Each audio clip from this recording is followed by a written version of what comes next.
Bienvenidos y bienvenidas a este sexto episodio. Hoy tenemos con nosotros a Gustavo, profesor y dueño de la Academia Açaí de Brazilian Jiu-Jitsu en la isla de Tenerife, uno de los pioneros de este arte marcial en la isla. Evidentemente vamos a hablar hoy muchísimo sobre Brazilian Jiu-Jitsu, pasado, presente y futuro, no solo a nivel de Tenerife, sino de Canarias y de España en general. Vamos a hablar también mucho sobre su profesión, ya que Gustavo es guardia civil, y vamos a hablar un poquito de la relación entre las artes marciales y los cuerpos y fuerzas de seguridad del Estado. Y hoy doblemente agradecido porque como siempre, agradecer el tiempo que invierten los invitados en nosotros, porque nos han invitado a grabar en la academia y porque Gustavo es una de las personas con las que yo entreno regularmente Brazilian Jiu-Jitsu. Y bueno, siempre es de agradecer con estos podcasts conocer un poquito más a la persona que hay detrás del profesor y que nos conozcan a nosotros. Entonces, muchas gracias, Gustavo. Espero que haya pasado un rato agradable, que me haya podido conocer a mí un poquito mejor, y yo creo que lo he conocido a usted mejor. Lo he dicho, espero que lo disfruten tanto como nosotros grabándolo, y un saludo a todos.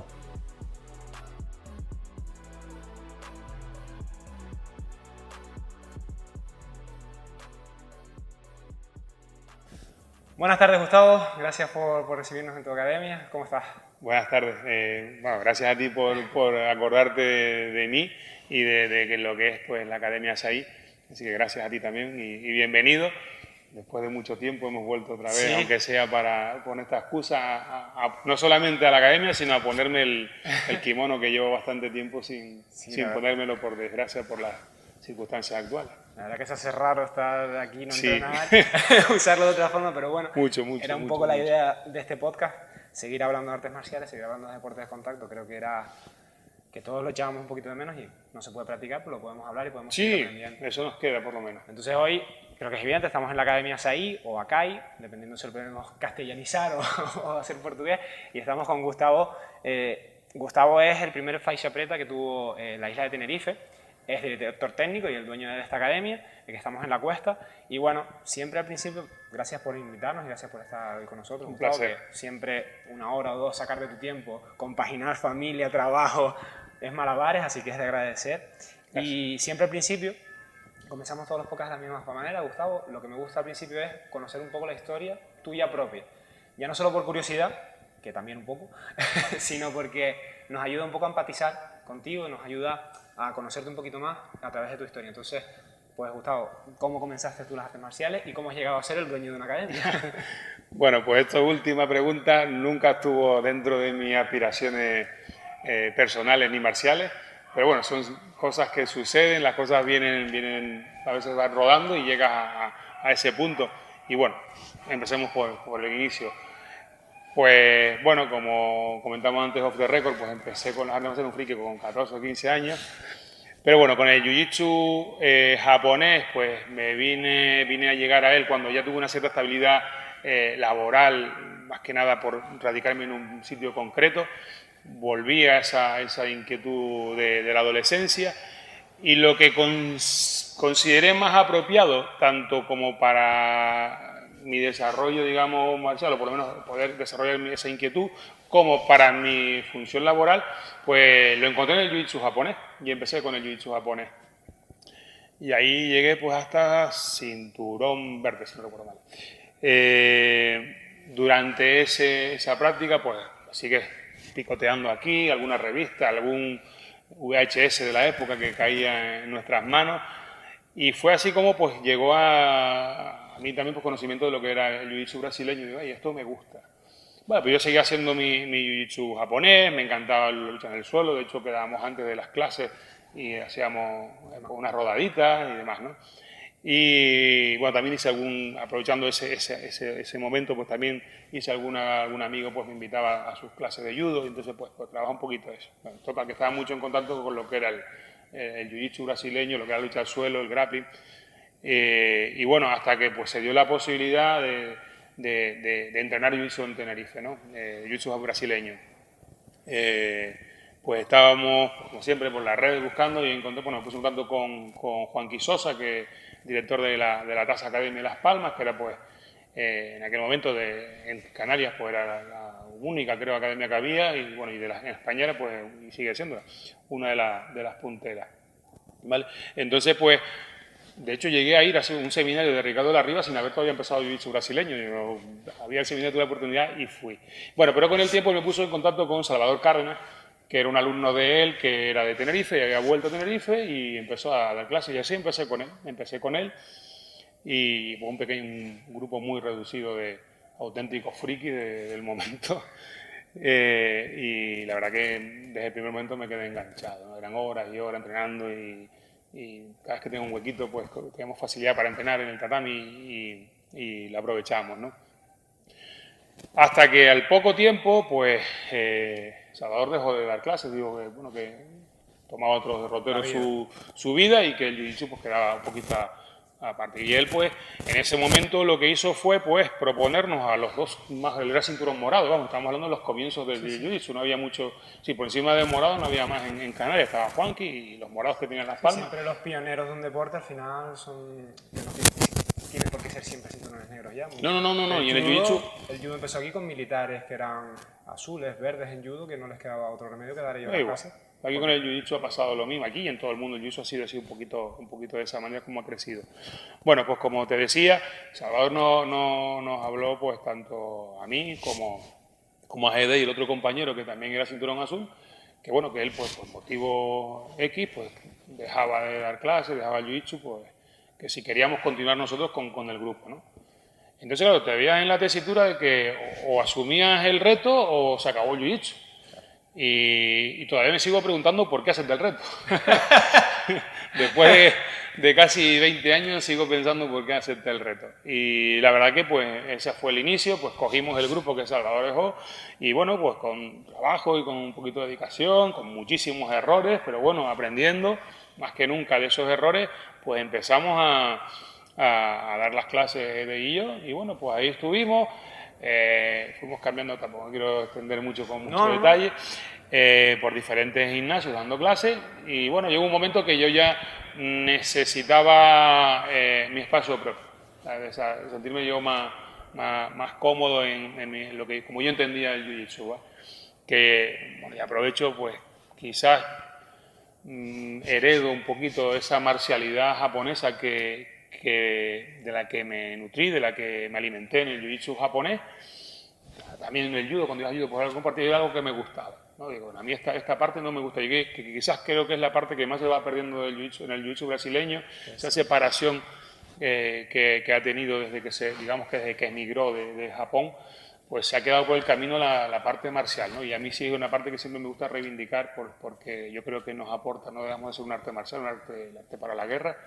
Entonces yo creo que la disciplina, la marcialidad que nos trae digamos la cultura de la que emana el jiu-jitsu, que es la japonesa, pues yo creo que es importante y es lo que yo quería poner un Kirimir, por ejemplo, darle ese toque del que yo había salido y que me gustaba mantenerlo, ¿no? Y yo creo que es obvio que lo mantengo en la academia, ¿no? Me parece... Sí, es decir, cualquiera que venga a clase con Gustavo va a ver ciertos aspectos reflejados, yo creo que del judo, de arte marcial japonesa. Y con el aspecto técnico, evidentemente, del Brazilian Jiu-Jitsu, ¿no? Pero que son maneras, yo creo que cada profesor al final tiene que estar a gusto consigo mismo, ¿no? Sí. Si no eres fiel a ti mismo, al final se nota y lo acabas dejando o te acaban dejando, ¿no? Es decir, los alumnos no se mantienen, porque es que si no estás a gusto con lo que estás dando, se nota. Sí, obviamente, es un parte del desarrollo personal en diferentes aspectos de la vida, en el aspecto de este caso marcial, pues yo lo veía de esa manera y necesitaba mi espacio y expresarme marcialmente de la manera que yo creía correcta, ¿no? Y es lo que, pues, obviamente, con algún otro tropezón, pues vas evolucionando y llegas hasta aquí. Entonces, no se te ocurrió abrir la academia, alquilar un local y meterte en esta historia. No, han sido cosas que han venido rodadas. Pues yo digo que a día de hoy me sigo preguntando por qué dije que sí, porque lo normal es que hubiese dicho cualquiera persona, hubiese dicho, no, mira, pues se acabó el jiu-jitsu, pues ahora me dedico a cualquier otra cosa, ¿no? Pero, y bueno, y de esos polvos estos lodos, y aquí estamos. Sí, ¿no? Salió bien la jugada. Gracias, creo que sí, ahí vamos. Sí. Hemos pasado un poquito por encima, Gustavo, pero bueno, para el que no lo sepa, para el que no te conozca personalmente, su profesión es Guardia Civil, que es un cuerpo y fuerza de seguridad del Estado español. Sí. Es la primera persona que hablamos de la Guardia Civil, la segunda de los cuerpos y fuerzas de seguridad. Y simplemente un poco que nos cuente qué fue antes, si esa pasión por las artes marciales o los cuerpos de seguridad, porque a veces en el ideario de la gente más de la que no ha hecho artes marciales, como que hay esa conexión que muchas veces una vez está en el cuerpo no hay tanto, pero como mucha gente entiende ese... ¿no? Yo creo que la gente tiene quizás una falsa percepción de la fuerza y cuerpo de seguridad del Estado, por un lado que somos todos artistas marciales y que segundo somos todos somos conductores profesionales que sabemos derrapar y sabemos sacar de la circulación cualquier coche que se nos da la fuga. Y bueno, eso no es así. Eso no es así, ni somos buenos conductores todos, ni somos todos artistas marciales, ¿no? No, mi pasión por las artes marciales, como te dije, comenzó en mi adolescencia, ¿no? Antes que mis inquietudes profesionales. ¿Qué pasa? Que cuando te desarrollas profesionalmente, te vuelves, hostia, yo, aquello que a mí me gustaba hacer de pibe, yo creo que me viene muy bien retomarlo para el trabajo. Y fue más o menos lo que hice. Entonces yo pues evalué. Y yo vi alguna que otra pues clase, me acuerdo de kickboxing y Muay Thai, y yo no lo veía. Yo no lo veía, con todos los respetos a los profesionales, colegas de las fuerzas y cuerpos que practiquen kickboxing y Muay Thai, pero yo no lo veía para una aplicación en lo que era el día a día. Porque obviamente esa contundencia que sí te puede dar a la hora de un enfrentamiento uno para uno, eso legalmente es difícil de sostener desde el punto de vista policial y legal, con lo cual a mí no me satisfacía. Entonces, casualidades, llegó un profesor de Jiu-Jitsu japonés a dar clase al gimnasio donde ya sea pesa y lo vi y lo probé, digo, hostia, pues sí, esto es lo que, esto me aporta, claro. Me aporta, ¿no? ¿Ya se estaba preparando las oposiciones? O... No, yo ya era profesional ya, ya llevaba años ya ya llevo 6, 7 años de profesional ya. Vale. Pero bueno, había tenido, como te dije, avatares diferentes de destino y hasta que no tuve una estabilidad y un destino, pues que ya me asenté y ya pues tenía pues una estabilidad de una vivienda estable en un municipio y poder desarrollarme de una vida asentada, por así decirlo. Sí. Siempre al principio, sobre todo los primeros años, pues en el cuerpo siempre suele haber muchos cambios de destino y es difícil pues asentarte en un sitio y practicar, porque o no hay el arte que a ti te gusta, o horarios no te cuadran, o pues lo dejas y vas a otro sitio donde ya no lo hay, con lo cual es complicado. Y bueno, yo creo que se dieron las circunstancias. Pasó porque tenía que pasar en el momento adecuado y fue así. Entonces, pues fue posterior. La inquietud profesional fue posterior. Y lo que pasa es claro, que me venía intentado unir las dos cosas. Lo ha comentado usted y al final son opiniones personales, es evidente que podemos diferir. Yo en este caso sí que estoy totalmente de acuerdo. Hablábamos de la utilidad de las artes marciales, ya no solo el Brazilian Jiu-Jitsu, sino casi cualquier arte marcial que se base en el grappling, en la lucha cuerpo a cuerpo, ¿no? Para desescalar la violencia, ¿no? Es decir, comentábamos que, con todo el respeto, no vamos a negar, yo por lo menos no voy a negar que no se puede reducir a alguien a palos, se puede, lo que pasa es que a efectos legales y a efectos también de salud pública, porque al final el Cuerpo y Fuerza de Seguridad del Estado es representación del Estado. Si el Estado lesiona a un sospechoso, después lo tiene que curar y es al final un ciclo un tanto, perdón la expresión, estúpido, ¿no? Es decir, entonces esos conocimientos en grappling, en mi opinión, y creo que coincidimos más o menos, pueden ser muy útiles, sobre todo para los agentes que pisan calle, ¿no? Es decir, aquellos agentes que, por desgracia, se encuentran con personas que no están en una actitud de colaboración. No. La mayoría de nosotros nos dan el alto, paramos, buenas tardes, buenas noches, DNI, y ese es el mayor. Sí. Pero siempre hay gente que, por desgracia, la vida se complica, sustancias, vidas complejas, desórdenes mentales, y al final hay personas que se resisten a determinados encuentros. Entonces, mi opinión siempre ha sido que practicar alguna disciplina de grappling, Brazilian Jiu-Jitsu, Judo, lo que cada uno le cuadre en sus horarios y en su vida, aporta un valor a cada gente que no sé si estamos en la misma página o diferimos. No, sobre todo lo contrario. ¿Qué sucede? Vamos a ver, no es por menos, como dije antes, no quiero poner un arte marcial por encima del otro, ¿no? Porque, como también dije antes, arte marcial, el arte marcial, como su nombre indica, es el arte Dios Marte, el dios de la guerra, ¿vale? Son artes de guerra. Y lo que se busca es pues el sometimiento del contrario, la destrucción del contrario. Entonces, artes marciales pues son todas efectivas en un enfrentamiento uno para uno. ¿Dónde está el problema? El problema estamos donde entramos en el marco legal, ¿vale? Porque yo sí te puedo aplicar cualquier técnica que, por ejemplo, te cree un caos, te rompo el tabique nasal, te puedo cualquier tipo. y todo tú consigues lo que querías, reducir a un individuo. ¿Qué pasa? Que luego hay unas lesiones que lo ven de que pues, lo que es la justicia, pues te va a pedir responsabilidades. Entonces, claro, tú has cumplido con una parte de tu trabajo que es a lo mejor pues detener o eliminar o la situación en la que requiera un ataque, una situación violenta, pero claro, todo tiene unas consecuencias. Entonces, yo creo que esa es la parte buena de los deportes, como pueden ser los deportes de arte marcial, como puede ser el jiu-jitsu, el brasileño, el japonés, aikido, judo, es decir, todo este tipo, en la que eres capaz de reducir a alguien, por lo menos sin causar esas lesiones tan graves o incluso a veces pues irreparables, ¿no? Y luego hay otra parte importante, ¿no? Que la gente, quizás los que lo ven desde fuera del punto de vista policial, no son conscientes. Y es que hoy en día pues cualquiera es un reportero gráfico, ¿vale? Y una actuación en la calle, y a lo mejor está bien hecha, pero tú pues utilizas una serie de técnicas de pie y de puños para derribar a alguien desde fuera. Visualmente lo que se ve una agresión de normalmente dos policías contra una persona normalmente, y lo que ven es eso, una agresión, incluso pueden que empaticen más con el detenido, a pesar de que si vemos su currículum es lo que corresponde. O vemos lo que ha pasado 5 minutos vale. antes. Entonces, y sobre todo si cuando ese vídeo pasa por redes sociales y claro, no se descontextualiza totalmente. Entonces, ¿qué pasa? Si tú aplicas una técnica, tú que vienes de YouTube, metes cualquier técnica de cadera, caes inmovilizando, ¿vale? Le das la vuelta y lo engrilletas, visualmente ha quedado una técnica impecable. ¿Vale? La gente no te va a decir abusador, no van a empatizar como digamos con el malo, ¿vale? Sino han visto que han puesto en práctica una técnica bien ejecutada y has conseguido tu trabajo de una manera pues de lo más aséptica posible. No has conseguido, obviamente va a haber raspones, va a haber algún tipo de daño, pero no es que le tengas que dar una paliza a un tío para reducirlo. La defensa. Entonces por eso me parece a mí tan buenas las artes de lo que es el ¿Y en qué punto nos encontramos en los cuerpos, Gustavo? Es decir, Hombre, yo te puedo hablar de sí, claro, evidentemente. De la parte que yo conozco, ¿no? Entonces, no te puedo hablar de otros cuerpos policiales porque no tengo una experiencia directa o alguien que me pueda dar información directa, pero sí te hablo de la parte mía, ¿no?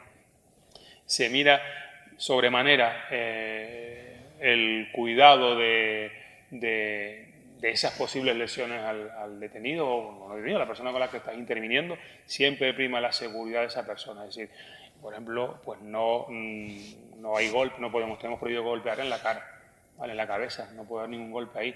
Con lo cual ya, aunque a ti te guste mucho el boxeo, el kickboxing o el muay thai, no lo podríamos aplicar desde el punto de vista policial en la Guardia Civil porque está totalmente prohibido el golpeo en esa zona. Más razón para que este tipo de jiu-jitsu, judo, pues abran su camino. Entonces, bueno, pues el sistema que tenemos de defensa policial, pues algo mixto, coge un poquito de muchas artes, con estas salvedades en cuanto a causar el menor daño posible, pero bueno, yo creo que el desarrollo va por el buen camino. Después a mí también hay algo que me gusta dar valor de las personas que entrenan, sobre todo las que tienen mucha práctica, y yo creo que aquí vas a empatizar conmigo, Gustavo, siempre es más peligroso el que entra en gimnasio con un cinturón blanco que con un cinturón... Sí. Porque te das más golpes sin querer, rodillazos, sobre todo, ¿no? Por ejemplo, en el suelo, ¿no? Yo no me he llevado un rodillazo en un cinturón alto...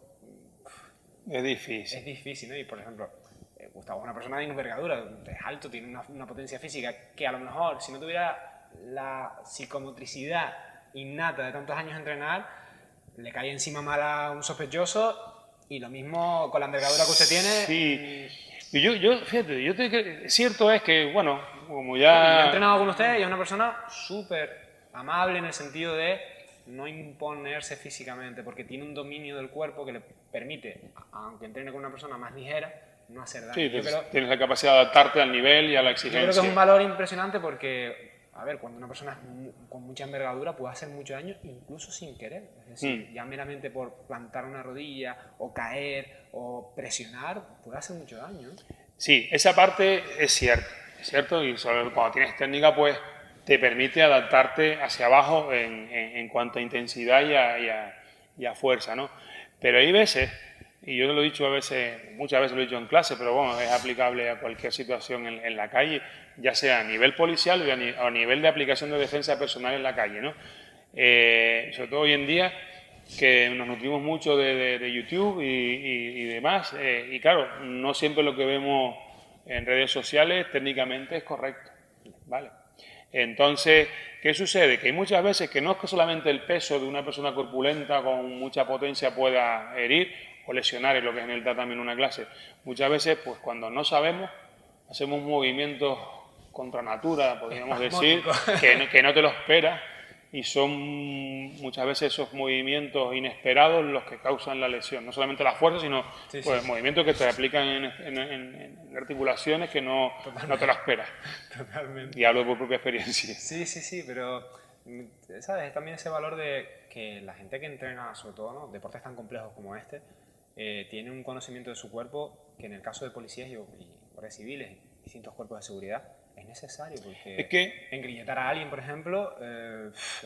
sí, mira, hay que entender, por ejemplo, que cuando luchas con, igual que como dije ahora, los cinturones blancos, los principiantes suelen hacer... No es una crítica, es simplemente que todos, yo también he dado rodillazos sin querer. Son movimientos, estás aprendiendo, no sabes moverte y haces lo que crees que puede ser una solución, ¿no?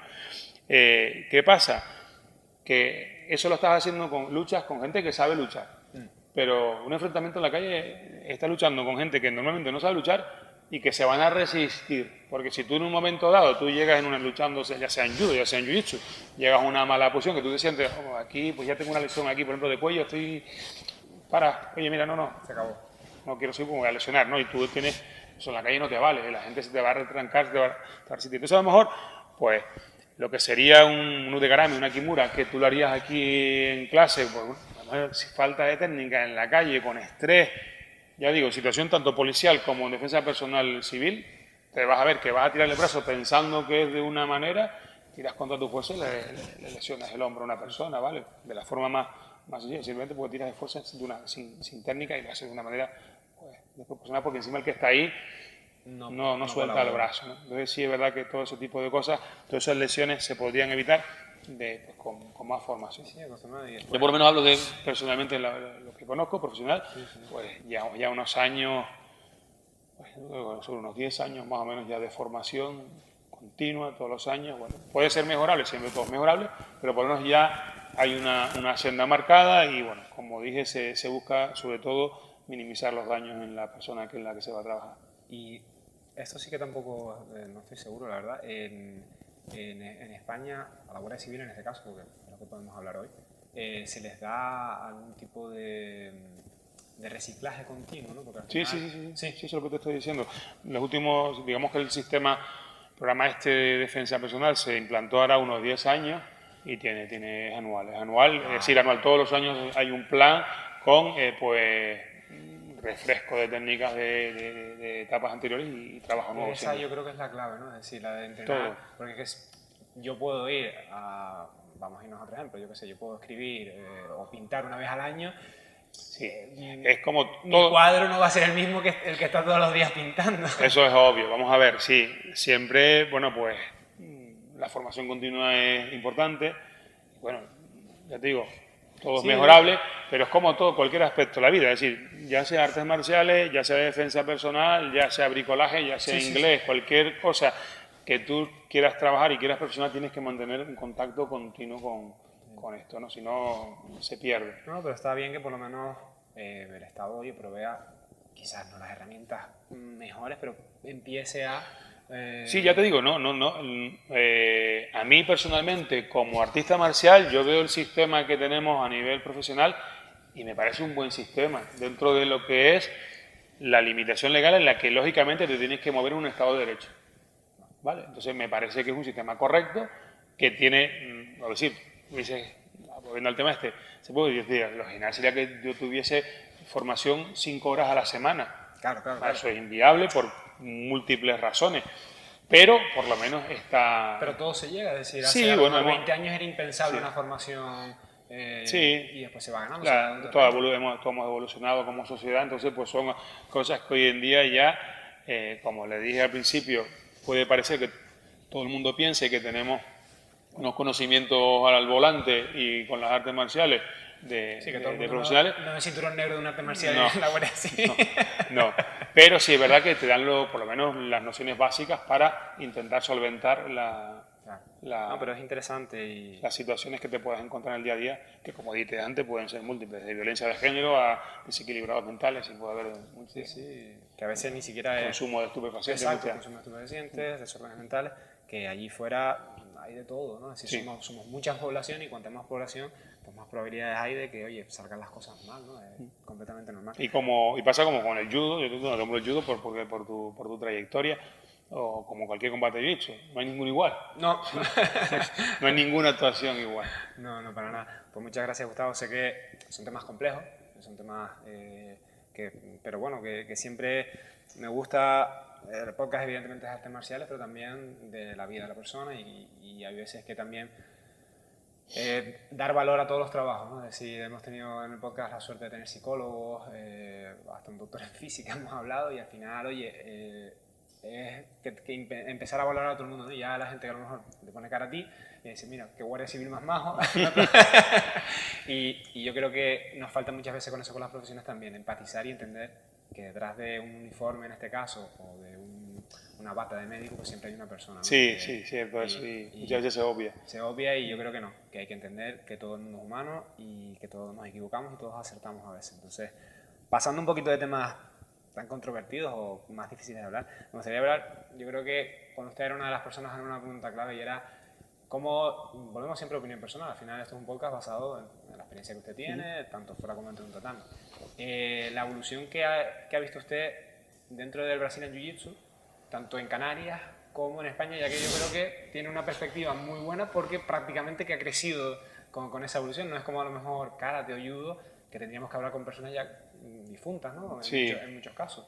Sí, bueno, pues la verdad, hombre, la evolución no sabría poner negro sobre blanco de cantidades, pero sí es importante. Anécdota, o por ejemplo, para poner las cosas en valor. Cuando yo empecé, como dije antes, con Salvador Cárdenas, estábamos yendo a un famoso dojo de judo que es el Añaterre. Estábamos entrenando ahí. Entonces, yo recuerdo los entrenamientos de clases que éramos 2 personas, así, el profesor o el instructor y 2 personas. Era algo bastante... Y bueno, ya no te digo, cuando la gente te preguntaba por la calle, o los amigos, no te pregunto por la calle, pero digo, las amistades o la gente te preguntaba, ¿y qué estás haciendo? No, jiu-jitsu brasileño, Brazilian jiu-jitsu. ¿Y eso qué es? ¿No? Hoy en día, pues todavía hay que veces que explicarlo, pero ya muchas veces no hay que explicarlo. No. Dice, eso es lo que ponen por la noche en gol, ¿no? Bueno, más o menos. Vale, entonces ya la gente tiene algo de idea. Bueno, pues puedes ver ese punto donde empezamos, 2 personas, y en un local, ahí en una esquinita del dojo, como que para no hacer mucho ruido, y lo ves hoy en día, y yo ahora mismo no me sabría decirte cuántos clubes o academias hay en Tenerife, pero 10 fácilmente, o más, no lo sé, no estoy hablando de cabeza así rápidamente. Ahora, con la situación que estamos viviendo, pues quizás los números bajen, pero... Bueno, vamos a ponernos en el 1 de enero de 2020, ese día que todavía tenemos muchos proyectos para este año. A fin de cuentas, de ser un instructor y 2 alumnos, pues hoy es mucho tener ya pues incluso pues una federación de lucha que te reconoce la disciplina como ponernos a nivel grappling, poder competir, es decir, tener ya Open de la IBJJ en España, ya como que ya no tienes que irte fuera, que para nosotros siempre prácticamente es lo mismo ir a Madrid que a Londres que a Lisboa, pero bueno, a nivel nacional pues estás en el Open de Madrid, por ejemplo, lo tienes ahí para cualquier persona que quiera desplazarse desde el territorio nacional. Entonces, pues obviamente hemos dado un salto muy grande, ¿no? El crecimiento, pues, no te sé decir si es exponencial, pero sí muy, brutal. Muy grande. Desde fuera se ve muy bien. ¿Y cuál ha sido, no la clave del éxito, porque es muy difícil evidentemente sacarla, pero todos sabemos que hay modas, pero yo creo que el Brazilian Jiu-Jitsu sobrepasa la moda, ¿no? Es decir, hemos visto un crecimiento que no es el normal, por ejemplo, en los años 90 del Muay Thai, que se puso pues muy de moda, y eso sí que podíamos ser modas, tendencias, ¿no? Es decir, que se pone de moda, baja, pero quizás con el Brazilian Jiu-Jitsu el crecimiento ha sido distinto, ¿no? No ha sido tanto modal, sino una cosa más... Sí, pero yo creo que ha sido también es más transversal, es decir, vas a encontrar gente de todos los ámbitos de la sociedad. También es verdad que un deporte, un arte marcial, que digamos en la entrada es gente adulta, entonces también tiene otro componente diferente a otras artes marciales, que ahora estamos empezando a ver esos niños con 4, 5, 6, 8, 10 años que empiezan a entrenar jiu-jitsu brasileño. Entonces estamos en otro digamos, etapa que no hemos vivido, por ejemplo, en mi caso, o el tuyo que has llegado, del jiu-jitsu que has llegado ya de adulto, ¿no? Entonces, ¿cómo ha sido? Pues la verdad que es un tanto curioso, porque todo ha sido, prácticamente yo creo que ha sido las redes sociales lo que ha mantenido, pues, otra vez, permíteme la expresión, a este grupo de frikis, pues estar en contacto, porque a fin de cuentas al principio pues, éramos, ponle a lo sumo al principio 10 personas en Tenerife. Sí. Por en Gran Canaria podías tener con la Taja Academy 100, pero vamos, vamos a ser pequeños grupúsculos por todo el territorio nacional. Si quitabas Madrid, Barcelona, Valencia y Las Palmas, los demás éramos pequeños grupos que nos reuníamos a entrenar de una manera un tanto, pues, sí, con cierta regularidad, pero no tampoco muchos sitios que era simplemente en plan un grupo de colegas que les gustaba compartir una afición. Entonces, yo creo que incluso tiene hasta cierto punto de milagro que hayamos llegado donde estemos, pero bueno, me alegra y sí, me parece que... Ya digo, el caso de Brazilian Jiu-Jitsu yo no lo puedo comparar a otras artes marciales. Es que quizás, sobre todo, si comparas cuando yo empecé en el año 2000, ahora al 2020, pues obviamente ahora es mucho más fácil, se llega más, porque de entrada, como dije, pues tienes un canal Gol que te ofrece UFC, que ya mucha gente te pregunta, gente que no hace artes marciales, pero que hace sabi por la noche, oye, anoche estuve viendo y tal, ¿eso es lo que practicas tú? Bueno, pues ya entras en conversación, bueno, no es eso, pero bueno, hay técnicas de lo que yo hago y les hablas y bueno, redes sociales, WhatsApp, es decir, ahora mismo sí, la supervivencia del arte y la expansión está más que asegurada, pero en aquel momento pues era un poquito más, mucho más, digamos, doméstico, pero bueno, y aún así salimos adelante, no sé qué lleva el arte que cuando engancha y engancha y va cogiendo adeptos, porque la verdad que no era fácil triunfar, lo normal era haber muerto en el intento. Sí, como tantas otras, ¿no? Disciplinas que tuvieron ese pico de crecimiento tan alto. Quizá tampoco hemos llegado a la curva, ¿no? Es decir, del Brasil, es decir, quizás ha sido una curva más lenta.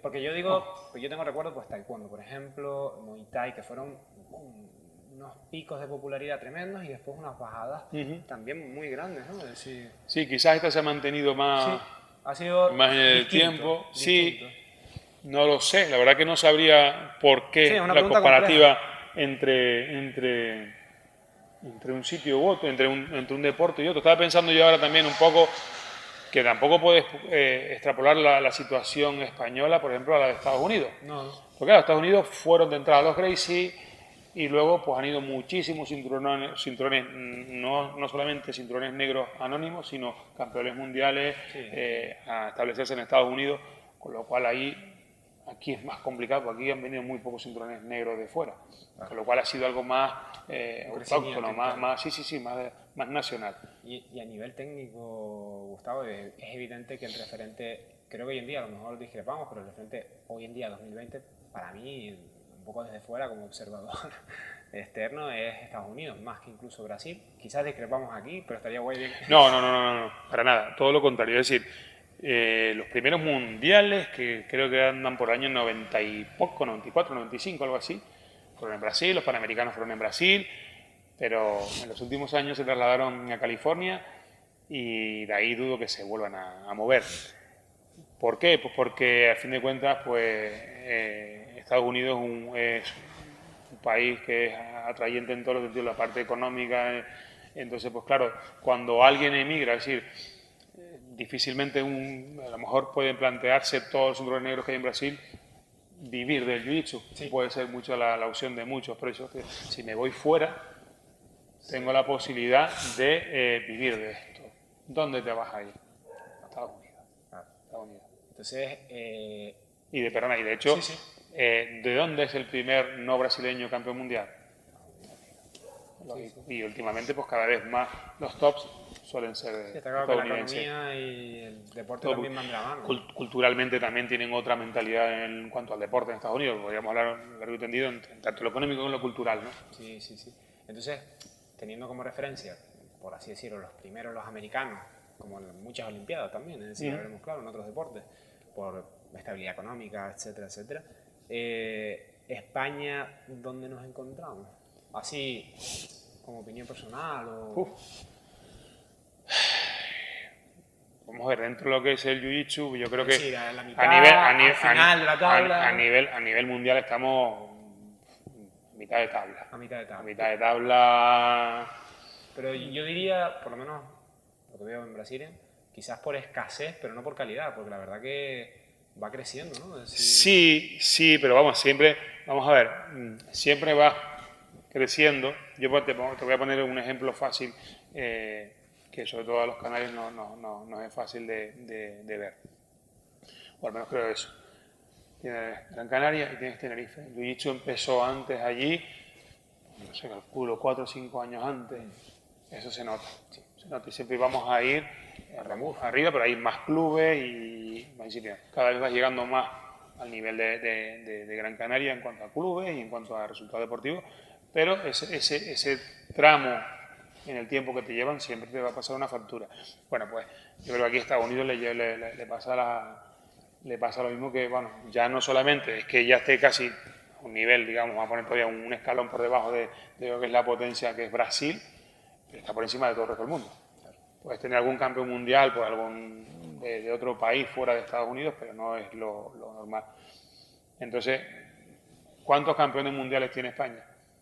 no lo sé, la verdad. A nivel cinturón negro, pues así, estoy acordando ahora de Tito Beltrán, que ha quedado campeón mundial no gi, y perdónenme si el lapsus si me queda Sí. alguno en el tintero, pero vamos, lo estoy poniendo, digamos, intentando ponerlo en el contexto mundial.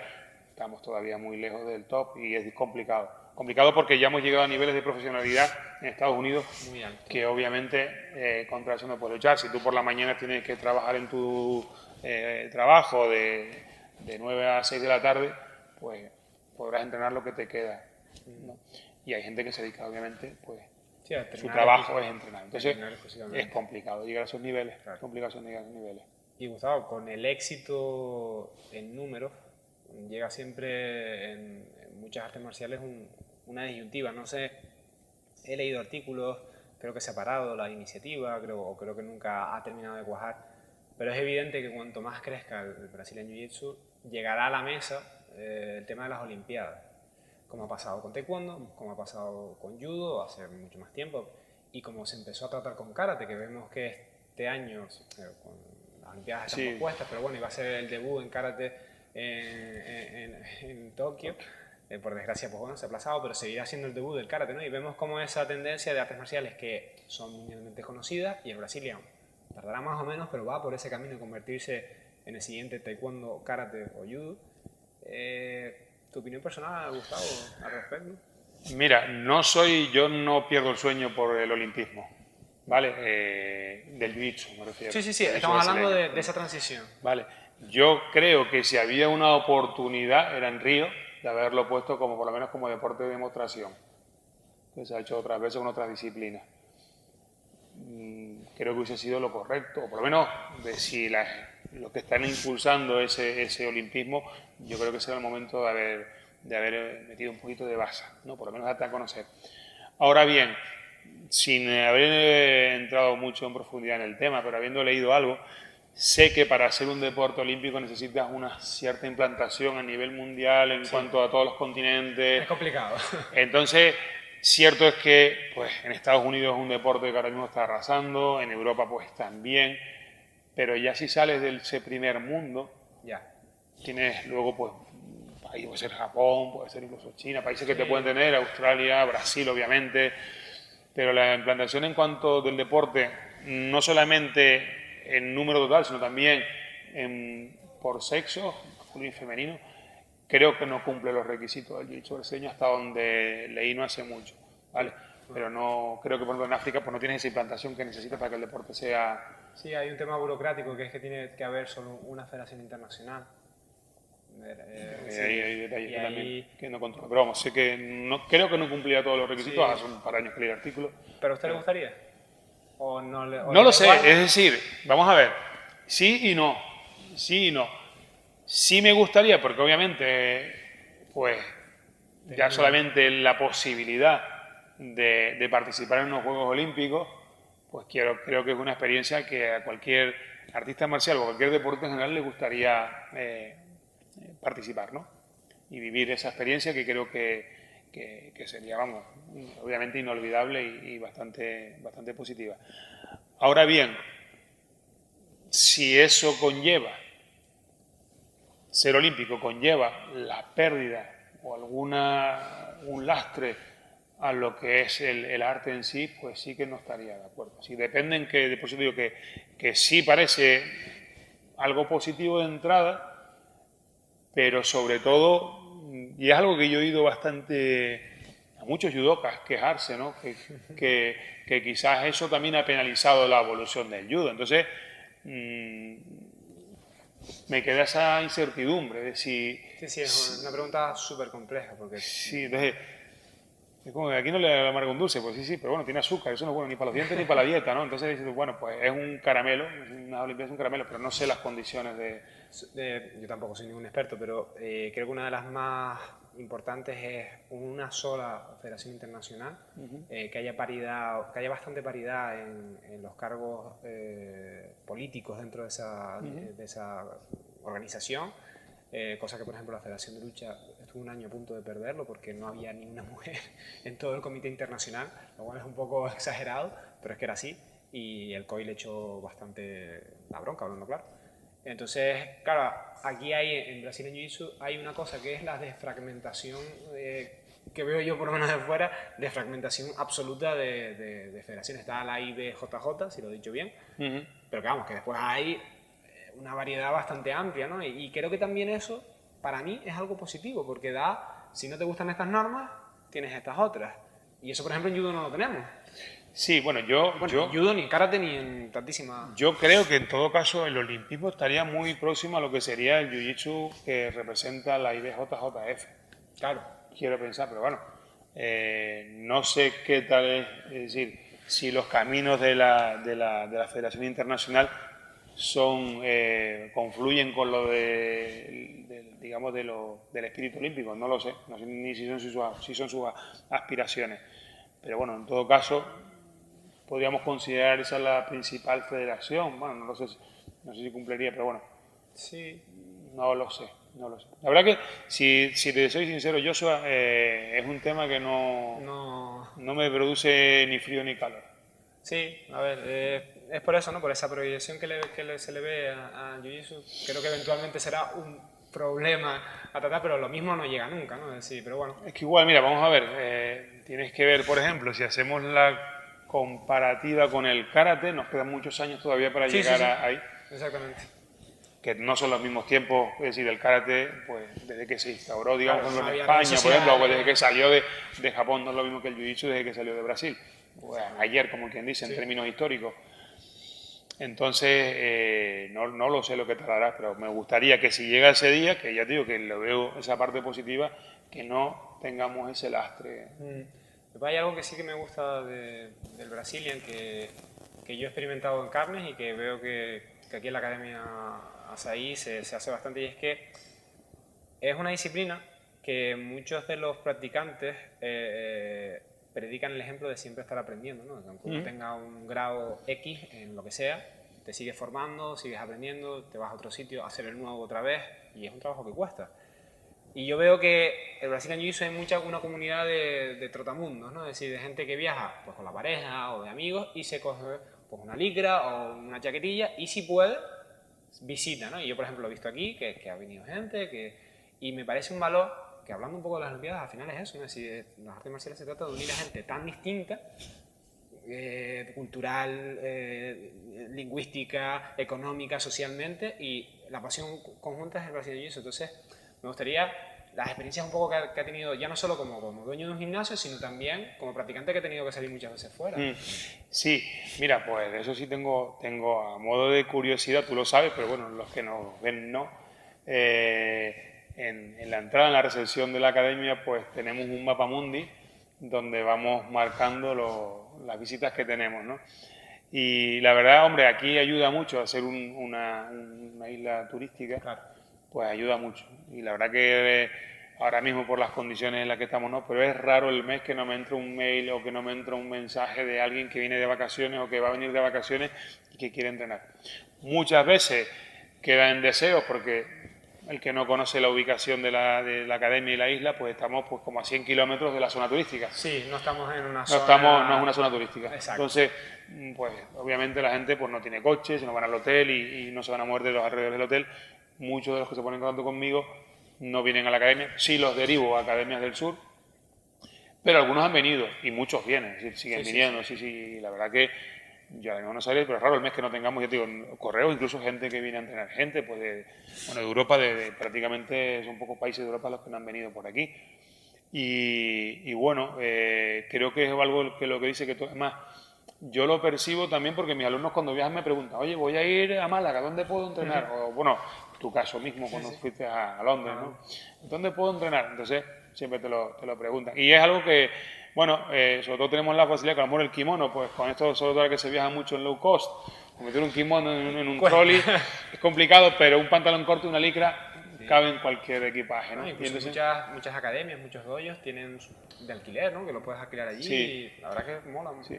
Y entonces pues yo también pues he aprovechado a veces cuando he viajado y entrenado, porque también cuando fui en Brasil, pues también, ya que vas allí vas a lo que vas, ¿no? Pero sí, ¿verdad? Buscabas la academia que estaba más cerca, donde te ibas a estar, preguntabas si había posibilidad. Y bueno, hay sitios donde yo digo, aquí pues son bienvenidos todo el que viene aquí a SAI a entrenar con nosotros y de una manera totalmente gratuita. Yo no le cobro a nadie porque yo considero que está compartiendo con nosotros sus conocimientos, todo meditando, es un continuo aprendizaje y puedes aprender hasta de un cinturón blanco que viene de Sí, porque a lo mejor el instructor le enseña sí, una cosa, se le da bien. a lo mejor te viene, pues yo qué sé, alguien que te viene a lo mejor de Escandinavia, de Rusia, que ha trabajado sambo y te explica algo de pie que tú dices, y te aprendes a lo mejor de un cinturón bajo y aprendes y disfrutas y compartes con los compañeros y siempre también tienes esa, como le digo yo a mis alumnos cuando viene alguien de fuera, disfrútelo porque todos sabemos el estilo de cada compañero, cómo lucha, cómo no lucha, ¿no? Y aquí es, conócelo, aprende, ¿no? Y la verdad que hemos tenido muy buena experiencia y de hecho no solamente tienes la experiencia en el tatami, sino que luego por lo típico te pasas el Instagram o te pasas el Facebook y sigues en contacto con ellos. Sí, que al final es verdad que no tienes esa amistad, pero sí que está guay porque conoces. Yo lo digo, yo siempre por ejemplo lo digo en el Facebook, yo tengo muchos amigos, vamos a entre comillas, pero esos amigos, amigos míos pueden ser a lo mejor un centenar, pero el resto son amigos de Jiu-Jitsu. No son de Jiu-Jitsu, porque te unen al final, vienen, te piden el Facebook, entrenan o viajas, vas a cualquier campeonato y te prestan una toalla, te prestan hablas con la gente, entonces siempre, pues, siempre es raro que vayas a comprar, te traigas un par de Facebook, un par de Instagram y vas ampliando los contactos. ¿Y qué es mejor? Odio este tipo de preguntas, pero ¿qué es mejor? ¿Visitar o acoger? O si no, no me gustan mucho porque siempre son... Pero bueno. No, bueno, a mí me encanta acoger, me encanta que venga la gente, pues quizás porque lo veo como positivo. Yo no veo que alguien venga aquí a entrenar, yo no puedo decirle, mira, pues son 20 euros, por ejemplo, la clase. Como me ha pasado a mí en academias que he tenido que pagar por ir a entrenar y no pasa nada, he pagado, vamos. Ese no es el problema, pero bueno, yo prefiero, para mí me es suficiente pago el compartir, ¿vale? Porque no solamente, es decir, no comparto solamente el rato de lucha, sino estás con nosotros casi 2 horas.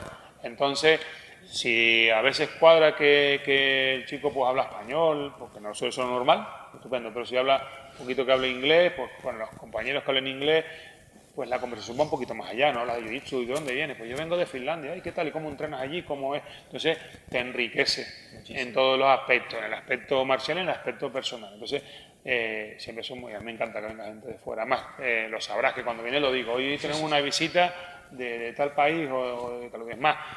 Se ha dado caso de gente que repite, que vienen pues, varias veces a las islas y repiten y nos visitan varias veces.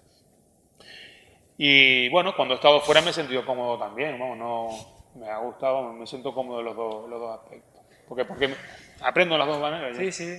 Pues ya que estábamos con alguien que es el director técnico y el dueño del gimnasio, pues me resultaba curiosa la pregunta. Sé que era una pregunta un poco mala, porque no, esta pregunta es mejor o peor. No, pero... ¿sabes lo que no? Lo que pasa, ¿sabes lo que pasa? Hay una diferencia. La diferencia básica es que si tú vienes aquí, pues normalmente suelen ser cinturones bajos, ¿no? Sí. Alguna vez ha venido algún cinturón negro, hay gente de lucha libre, ha venido gente de alto nivel que incluso se les aprovecha, oye, ya que estás aquí, bueno, venga, enséñanos algo de tu arte o de tu estilo o algo de tu escuela, ¿no? Entonces, esa es la diferencia. Cuando vienes de fuera eres un poco más anónimo, te pones en la clase, en tu lugar según pues, tu graduación y participas en la clase. Cuando ya eres profesor, pues ya no eres anónimo, ya vas y a lo mejor pues, tienes que ser tú el que pues enseñas algo y pues, des un poquito a conocer lo que tú sabes hacer. No, pero está bien, porque además es yo creo que un valor de las artes marciales que sí que tenemos en general todas, que es por ejemplo también las relaciones intergeneracionales que no se suelen dar fuera de... Porque aquí tú puedes tener un amigo de 20 años más joven o 20 años más mayor que tú y realmente ser amigos, y es difícil, ¿no? Fuera de... Sí, tienes ese nexo que el jiu-jitsu puedes Exacto, hablar de... y personas, ¿no? Te ves una mujer ya a punto de jubilarse con un pibito que está empezando en la universidad y se llevan porque son los mejores amigos dentro del tatami. Y ahora me está trayendo, volviendo perdona, al tema de antes de lo de compartir academias por alrededor del mundo, que había hace unos años un blog, la época de los blogs, que creo que se llamaba Jiu-Jitsu Globetrotter o algo así, creo que era. Y era alguien que iba... De hecho, no, eso se convirtió en una asociación. Puede ser, puede ser. Creo que sí, lo voy a buscar. Sí, hay otro que se llama la Jiu-Jitsu Brotherhood, que la lleva un cinturón negro holandés, creo que es. Sí. Que este chico no me acuerdo dónde, creo que era estadounidense, no lo recuerdo hace bastantes años. Y él pues iba, en su blog iban haciendo su vuelta al mundo de tatami en tatami. Qué guay. Quien pudiera. Sí, hay quien se coge su año sabático pues, Sí, pues sí. para hacer cualquier otra actividad. En otras culturas, sí, por ejemplo, en Inglaterra es muy común coger un año sabático después del instituto. Sí, bueno, pues te lo hace igual que puedes ir a ver arte, pues vas a ver arte y entrenas. Pues sí, pues no es mala idea, no estaría mal. No. Gustavo, normalmente en esta parte ya de la entrevista, que iremos acabando en breve, me gusta para que la persona con la que estoy hablando descanse un poco, que me haga una pregunta. Pues si un poco puede ser de lo que sea, ¿no? Pero también es para eso, para que esto no sea un bombardeo de mí para la persona que nos presta su tiempo. Entonces, si tiene alguna pregunta... Bueno, en cualquier caso no me he sentido bombardeado, lo contrario. Bueno, pues yo creo que la pregunta viene a colación del tema, porque claro, no eres de mis alumnos más veteranos, eso es obvio porque vienes del judo, pero sí eres alumno mío. Por lo menos hasta que la pandemia me permitió tener alumnos. Pues cuéntales por qué o cómo llegaste aquí. Por internet. Por internet. Yo siempre he abogado por seguir formándome, independientemente del nivel que uno tenga. Entonces, me mudé a Santa Cruz y antes ya de mudarme a Santa Cruz, que de hecho falté un poco, ya llevaba un tiempo cuando me mudé, pero bueno, como me iba a mudar a Santa Cruz y demás, dije, bueno, pues vamos a buscar un sitio donde pueda entrenar, que me vengan bien los horarios, que me venga bien económicamente. Y cuadró, y yo, nada más, soy muy honesto, yo pruebo, y mi prueba son 3 meses. Yo no, porque ya tengo una experiencia y yo sé que en 2 clases yo no sé cómo es una clase. Tienes que estar un tiempo, porque es el profesor, son los compañeros, las compañeras, son muchas cosas, ¿no? Que hay que tener en cuenta. Entonces, pues vi lo que fuera del gimnasio, que es cercanía, precio, me venía todo bien y me quedé por el ambiente, ¿no? La gente, hay un poquito más de disciplina, como me gustaba más... yo no soy tampoco de los más tradicionalistas, ¿no? De una arte marcial japonesa, de hecho hay muchas cosas que yo tampoco hago, pero ni calvo ni con 3 pelucas, ¿no? Es decir, y la gente que hace Brazilian Jiu-Jitsu que es más lax y demás, perfecto, es que no hay ningún problema, ¿no? Pero no es lo mío. Soy una persona que me gusta unas pautas, me gusta un orden y no tan estricto quizás como ya digo, karate o aikido, cosas más tradicionales, pero sí que vi eso un poquito reflejado aquí, me gustaba. También no te conoce nadie, que siempre me gusta que nadie porque luchas de verdad, no es condicionado, bueno, pues ya por ejemplo, ya dices que eres cinturón negro largo, pues ya por ejemplo, no te pueden derribar. No, me puedes derribar, lo que pasa es que ya estás condicionado mentalmente, ¿no? Por eso también me gusta cuando viajo, si puedo, ¿no? Hay veces que no es posible, ¿no? Pero hay veces que te puedes escapar, porque nadie te conoce y de repente te meten en una volada y dices, muchas veces el cinto sí que hace de armadura psicológica, ¿no? Sí, deja un lastre de ego atrás sí, y te permite exactamente. disfrutar y aprender de la Entonces, como experiencia. siempre, a mí me han educado todos mis profesores y mis profesoras en artes marciales, que por fortuna he tenido varios, sigue aprendiendo, sigue aprendiendo. Yo, por fortuna, solo no tuve muchas experiencias de esto de si te vas, no vuelvo, que eso se daba mucho en los 90, en los 80. Yo lo tuve poco y muy breve. Es decir, de resto siempre ha sido, genial, o sea, vas a ir a muy bien, ese tío es una máquina o ese tío es una máquina. Y la verdad que pues lo he ido llevando hasta mi vida adulta, ¿no? Es decir, y aquí muy bien, muy contento. De hecho, ya digo, con una mudanza en medio, con un año horrible en lo personal, he seguido viniendo. O sea que dice mucho de cuando uno no está bien, de cuando uno está pasando determinadas cosas, poder seguir viniendo a entrenar, porque a veces no es solo tiempo, sino es anímicamente. Dice mucho del grupo, ¿no? Yo creo que yo estaba contento. Y seguiremos y seguiremos creciendo y seguiremos aprendiendo. Por eso... Gracias por transmitirlo. Pero bueno, siempre, como te dije al principio, siempre quería pues mi desarrollo marcial propio, quería ver, lo enfocaba de una manera y bueno, a fin de cuentas, como puede parecer lo que dije al principio, visto desde fuera, pues, ¿te gusta que sea más marcial, más estricto, más japonés? Bueno, pues hay quien lo valora. Es hacer clic. Es hacer clic, porque a lo mejor si hubiera sido una clase 100% japonesa, hubiera salido corriendo, porque tampoco me... No, yo creo que intento estar Exacto. Y al final es hacer clic con ese profesor y con los compañeros. Haces clic y vas cuadrando y tú dices, mira, aquí puedo estar años, aquí puedo desarrollarme durante bastante tiempo. Yo creo que eso es lo que tiene que buscar una persona, tenga una experiencia en artes marciales, que haga clic, que esa persona diga, coño, yo aquí estoy a gusto, aquí no me da miedo abrir la boca, ¿no? Siendo respetuoso, yo no me voy a poner a corregir a nadie, ¿no? Pero coño, una broma, ya te vas metiendo y quieras que no, pues vas haciendo familia, que al final esto es una especie como amigos. De familia. Sí, es que al final comparte, porque cuando el compañero que está haciendo la técnica con el peluche, pues al final siempre te va diciendo esto así, esto es asado. Yo dejo mi seguridad en las manos del compañero. Y cuanto más confianza hay, más duro podemos entrenar. Yo con alguien que no conozco, me dejo, no hago nada. Sí, porque es que si no, es una lucha perro.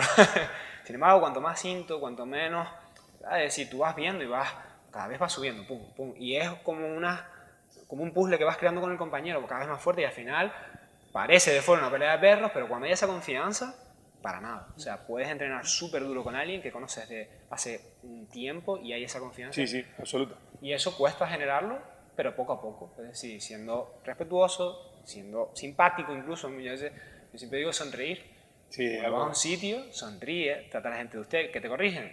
Los canarios tenemos esa buena costumbre de tratar a todo el mundo de usted. Que te corrigen, lo tratas de tú. Que no, sigues intentando. Y con sonrisa, con educación, hablamos cómo consiguió la entrevista con Robert. Con morro y educación, es decir, sabiendo inglés. Pero pues fue así, de decir, oye, con educación vas a un sitio, pregunta, viene aquí lo mismo, vas a un sitio, pregunta, ¿tienes experiencia? No mentir, no te voy a decir todo mi currículum, pero sí, mira, negro en esto, no mientes. Y se va generando esa confianza y la persona va diciendo, oye, pues el pibe es buen rollo, no viene aquí a machacar a la gente ni... Sí, yo creo que... Bueno, no sé si contesté... Sí, perfectamente, yo creo que quedó bastante claro. Pues Gustavo, volvemos ya al bombardeo, venga, va. al bombardeo continuo. En todas las artes marciales hay siempre un debate, sobre todo las que se van modernizando mucho, como es el caso de Brazilian Jiu-Jitsu. Brazilian Jiu-Jitsu es una arte marcial que creo muy plástica, es decir, que se va adaptando, que va cogiendo, que va cambiando. Y hay un debate, en mi opinión un poco estúpido hablando claro, pero bueno, es debate, el old school versus el new school, ¿no? Es decir, las formas de hacerlo hace 20 años, o 10, porque Brazilian Jiu-Jitsu podemos incluso hablar de que old school es hace 10 años, con las formas nuevas de hace 5, 10, 4, 2, y es decir, la opinión que le merece toda esa discusión, si es una discusión que lleva a algún lado, simplemente crear bandos. Sí, vamos a ver. Yo creo que al fin de cuentas me deja ser un debate un tanto estéril. Sí. ¿Por qué? Porque eso va a depender de lo que busque cada uno. Vamos a ver, ¿a dónde quiero llegar yo? Yo siempre, tú estabas diciendo que no mentiste al principio cuando te pregunté qué experiencia marcial tenías, ¿no? Yo hago esa pregunta por varios motivos, ¿no? Primero, obviamente, porque quiero saber si vas a empezar, tú me dices que, mira, no he hecho nada, o mira, llevo 20 años en boxeo, pero no he hecho nada del suelo, pues sé dónde vamos a empezar. Si tú me dices que eres cinturón negro judo o eres cinturón azul de judo, pues yo sé que no te voy a explicar lo que es un ogoshi ni lo que es un 100 kilos, usando terminología de jiu-jitsu, porque eso lo sabes. Vale, entonces básicamente quiero ver en qué punto estás y dónde te vas a incorporar a la clase. Pero siempre, cuando la gente viene de cero, yo siempre lo primero que le explico es cómo uso o cómo usaría yo el jiu-jitsu ahí fuera, sin kimono. ¿Vale? Entonces, porque nunca quiero que se pierda el concepto de arte marcial. Es decir, a mí nada, yo creo que es una pérdida de tiempo no aprovechar lo que sabemos aquí. Ojalá no tengamos que usarlo nunca, pero si me viesen la necesidad de usarlo ahí fuera, por el bien mío o de mis amigos, de mi familia, saber que puedo usarlo. Entonces, para mí, me gusta mucho la old school por eso, ¿vale? Porque yo creo que no vas a ser un berimbolo en la calle, con todo el respeto a los berimbolistas, ni vas a ponerte a hacer una guardia X en la calle, ¿vale? Eso no lo vas a hacer.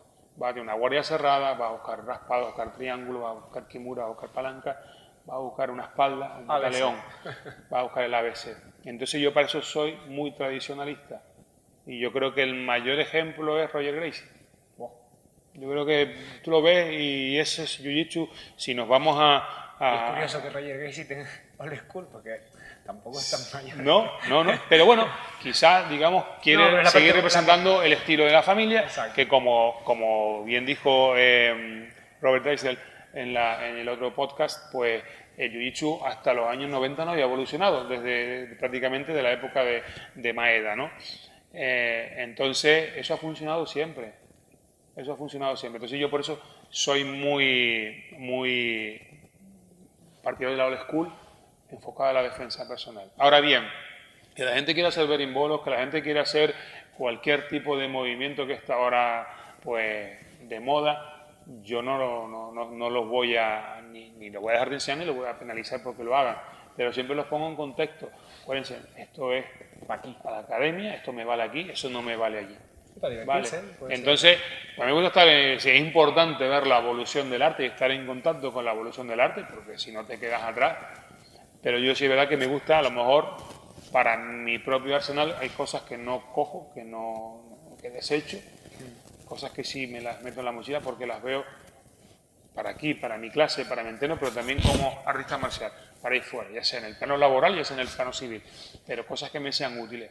Entonces me gusta estar en esa, digamos, equidistancia. No quiero ser beligerante en un sentido u en otro, sino creo que todo es positivo, sobre todo sabiendo la utilidad en cada momento y sobre todo si te satisface a ti. Sí. Es que no hay nada más sencillo que un honke sagatama para retener a alguien hasta que llegue ayuda. Y es una técnica de primero de judo, es decir, efectivamente. Que es difícil salir, por no decir como se sepa hacer bien. No sale. Entonces, claro. Y es poco deportivo, porque claro, hasta me coges a alguien en un honke sagatame y si no hay ippon, como en judo, pues me aburro, ¿no? Porque no puedo escapar. Es poco deportivo. Sí, pero bueno, útil, ¿no? Pero es útil. ¿Para qué? ¿Una técnica de qué? Pero sabemos, es decir, oye, pues yo estoy en clase, pues a lo mejor si pillo un honke sagatame lo suelto un poquito para que se escape, porque si no, estamos haciendo ese deporte, estamos jugando, estamos entrenando, estamos de deporte, ¿no? Entonces, aquí también se coliga con otra pregunta que quería, otro tema que quería tratar, los orígenes de la defensa personal en Brazilian Jiu-Jitsu, ¿no? Porque, aunque parezca mentira, a mucha gente ya el Brazilian Jiu-Jitsu es única y exclusivamente un deporte de contacto, de mucho contacto, un deporte duro, pero un deporte al fin y al cabo. Y cuando los artes marciales se deportivizan, se empiezan, ¿no? Pues a ver, claro, Jiu-Jitsu contra Jiu-Jitsu, ¿no? Por eso salen esos berimbolos, esas Guardian X, porque es la necesidad de romper el juego determinado, ¿no? Sí. El ABC hay que romperlo con una Z, porque es que si no, no hay manera. Entonces, un poco, yo sé que a usted le gusta esos orígenes, que los da en clase, que les da valor, pues un poco hablar eso, ¿no? De la utilidad del Brazilian Jiu-Jitsu y lo que el Brazilian Jiu-Jitsu tiene que aportar al mundo de la defensa personal, que es muy amplio, ¿no? Sí, yo que como te dije al principio, claro, cuando empiezas con Jiu-Jitsu tradicional, pues ya es que es intrínseco la defensa personal, porque son muchas técnicas son aplicables a la defensa personal. Cuando también pues hacía esos escarceos con el judo me pasaba lo mismo, también en judo se daba defensa personal, incluso llegué a hacer algún seminario de defensa personal. Entonces siempre he estado presente. Si a eso lo sumas a la parte laboral, yo es algo que siempre lo he visto muy...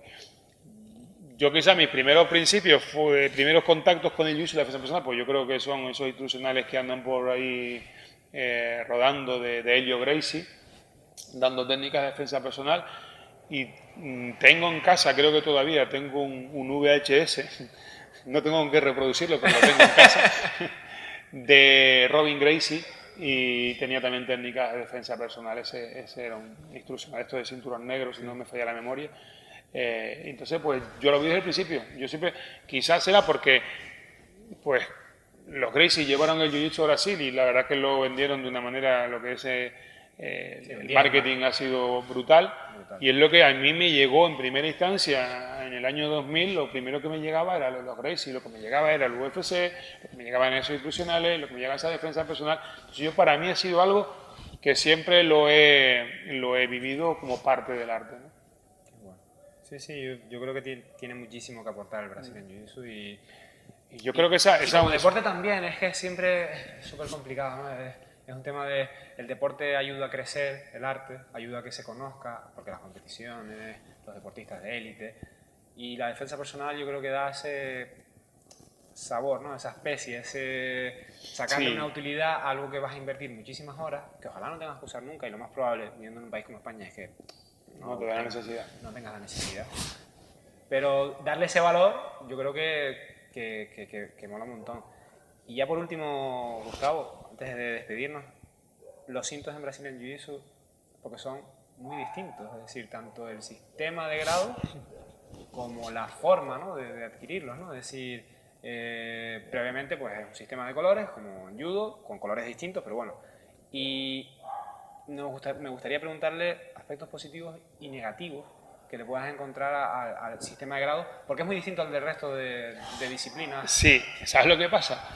Que aunque, por ejemplo, la IBJJ marque unas pautas, por lo menos temporales, de los periodos de tiempo que tienes que estar en cada falla, es, a fin de cuentas, algo un poquito, digamos, intrínseco de cada academia. no digo orientativo. Cada escuela tiene formas diferentes de graduar. ¿Y eso es bueno o es malo? No lo sé, vamos a ver, como todo tendrá sus puntos buenos y sus puntos malos. A mí es que soy una persona bastante metódica y me gustan las cosas marcadas, ¿no? Y quizás creo que el reflejo es lo que hemos hablado, el origen de cómo quise yo tener mi academia, cómo orientarla.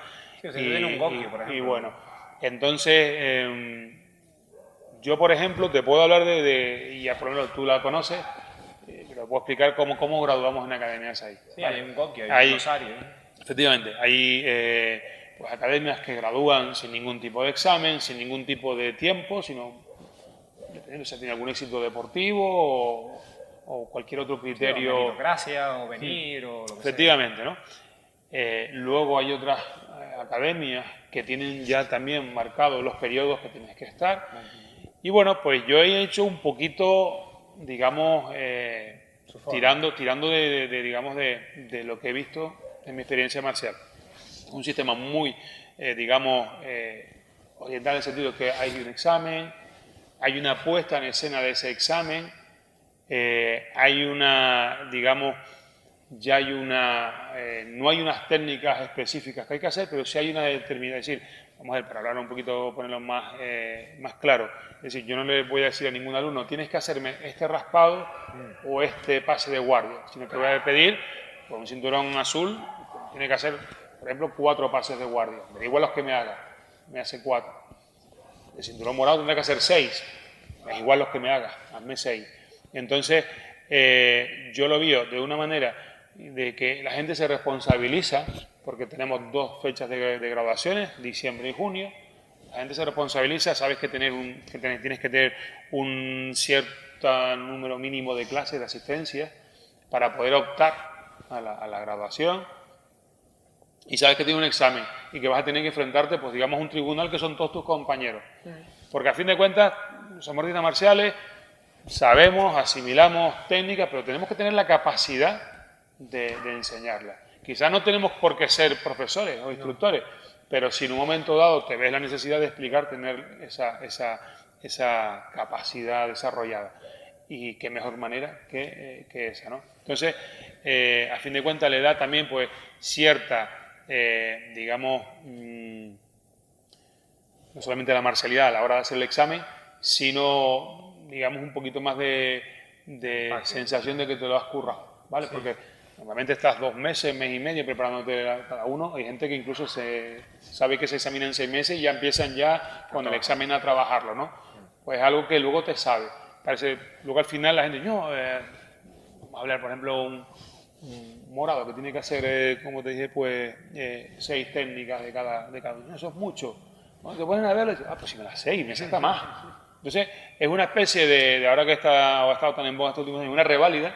Sí. Una reválida que vas haciendo cada cinturón, cada añito y medio, cada 2 años, que yo creo que es buena. Es buena, te ayuda, te da confianza porque te das cuenta que sí, de verdad, sabes todo lo que has demostrado. Sé más de lo que yo pensé que no se me sabía tantas técnicas, pues sí te las sabes.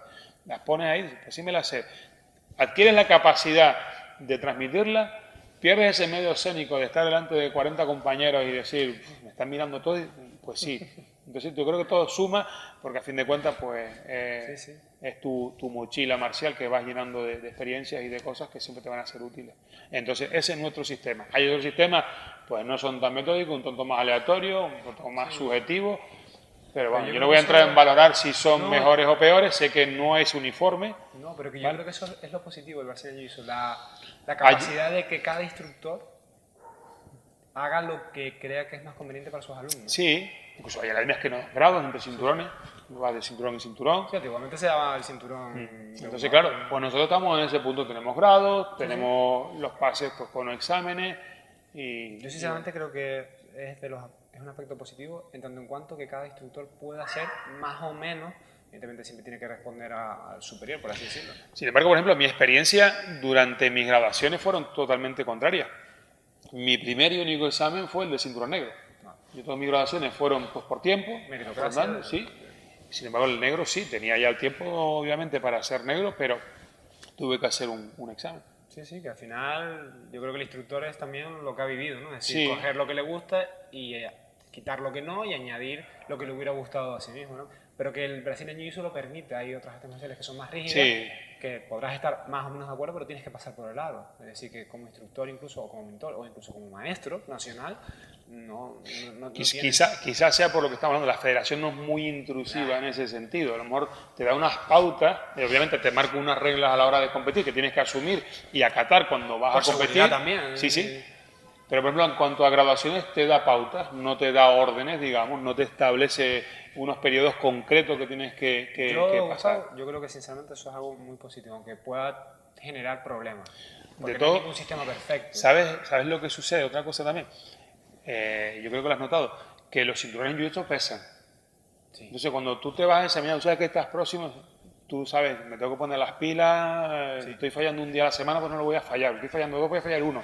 Porque sabes que pesa. Porque, a fin de cuentas, demuestra que te lo estás trabajando, que es el fruto de tu esfuerzo y que no es nada que te ha caído del cielo. Entonces sí es verdad que también implica bastante... tiene una carga, tiene una responsabilidad, un peso. Pues Gustavo, nos despedimos antes sabiendo dónde te podemos encontrar, tanto físicamente, evidentemente estamos grabándolo en tu academia, pero bueno, para que la persona que lo esté escuchando, esté viendo, sepa dónde encontrarnos y en redes, es decir, yo pondré como siempre debajo, en la caja de YouTube, pondré todas las direcciones de correo que Gustavo me dé, o direcciones de físicas, pero bueno, para que las comentes. Sí, bueno, básicamente estamos en las redes sociales pues más mayoritarias, menos en TikTok, que tampoco me pilla por edad. Que lo mismo lo quitan en breve. O sea. Sí, bueno, parte de la polémica que acarrea la aplicación, pero bueno, Facebook, Instagram, Twitter. Como Academia Asaí. Sí, Academia Asaí. Nos pueden localizar fácilmente. Físicamente estamos en Tenerife, en La Cuesta, en el municipio de La Laguna. Y bueno, a día de hoy seguimos cerrados por las circunstancias. Hay un hashtag que se ha realizado en las últimas semanas o los últimos meses, que es volver a luchar. Volver a luchar. Pero a mí me gusta más volver es luchar.